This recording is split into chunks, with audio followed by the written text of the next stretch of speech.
सिंध हुकूमत ने ऐलान किया कि हम 25% तनख्वाहों में इजाफा कर रहे हैं।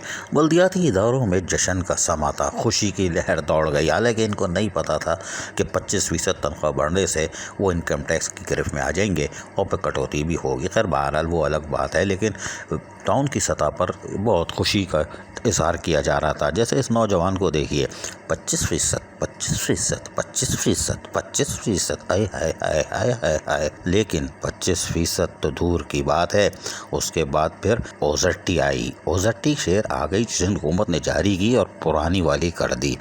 ये खबर जंगल की आग की तरह सिंध की सतह पर बल्दियाती इदारों में फैल गई। मुलाजमीन को लगा झटका, और वो भी 12,000 वोल्ट का, और सोलर सिस्टम भी फेल हो गया। ये देखें, ये लटक गए, ये पहुंच गए अस्पताल। हाय हाय रब्बा, ये की हो गया। सिंध हुकूमत हाय हाय, सिंध हुकूमत हाय हाय, महकमा फाइनेंस हाय हाय। लेकिन ये लेट गए अस्पताल में। 25% का सदमा। और इस बेचारे गरीब मुलाजिम को देखें जो पहले 25% इजाफे पे जश्न मना रहा था, अब इसकी हवाइयाँ उड़ी हुई हैं। बोल रहा है ये कौन सी सिंध हुकूमत है, कौन सा महकमा फाइनेंस है, और ये कौन सी वजारत है बल्दियात है। हमारा तो जुलूस ही निकाल दिया, हम तो खुश हो रहे थे, लेकिन हमारी खुशियों पे पानी फेर दिया गया है, वो भी बारिश का। कोई बात नहीं। बल्दियाती इदारों में ओजट्टी फंड जारी हुआ, लेकिन वो भी पुरानी ओजट्टी, जिससे यकीनी तौर पर कुछ टाउनों में अफरा तफरी मच गई कि उन्होंने होमवर्क मुकम्मल कर लिया था और बढ़ी हुई तनख्वाह के हिसाब से बिल तैयार कर लिए थे, ताकि ओजट्टी शेयर अगर बुध को जैसे जारी होना था, जिसके इम्कानात थे, जो अब ताखिर से एक दिन ताखिर से हुए, अगर वो हो जाता तो पीर या मंगल से तनख्वाहों का अमल शुरू हो जाता। लेकिन अफसोस, लोगों की उम्मीदों पे पानी फिर गया। बल्दियाती इदारे वाहिद इदारे हैं जहाँ पर तनख्वाह पढ़ के इस महीने नहीं मिलेगी। माजी में भी ऐसा ही होता रहा।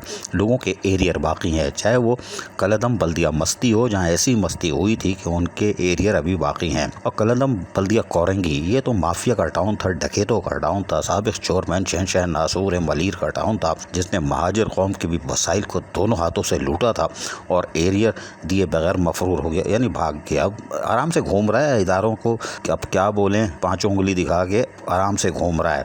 और नैब के पास तकरीबन 4 सालों से तमाम तर सबूत और तमाम तैयारियां मुकम्मल है, लेकिन हैरान कुन तौर पर बाइज्जत तरीके से वो घूम रहा है और लूटी हुई दौलत से ऐश कर रहा है, और एरियर भी नहीं मिले। अब ये 1 माह का एरियर फिर हो गया, यानी कि बढ़ी हुई तनख्वाह के पहले ही दिन झटका लग गया। नतीजा ये हुआ कि बल्दियाती इदारों में मायूसी की लहर दौड़ गई कि ये कौन सा लावारिस महकमा है जहाँ रिटायर होने पर पेंशन नहीं मिलती। 4 साल हो गए, 5 साल हो गए, ना ग्रेच्युटी ना फंड मिलता है, और पेंशन तो दूर की बात है। ये है बल्दियाती इदारे। बढ़ी हुई 25% गई पानी में। अजीज आरिफ, KBS बल्दियाती न्यूज़, कराची। ऐसी ही खूबसूरत वीडियोस फ्यूचर में हासिल करने के लिए रेड बटन पर क्लिक करके और बेल आइकॉन को प्रेस करके हम सबके सब्सक्राइबर बनना मत भूलिए।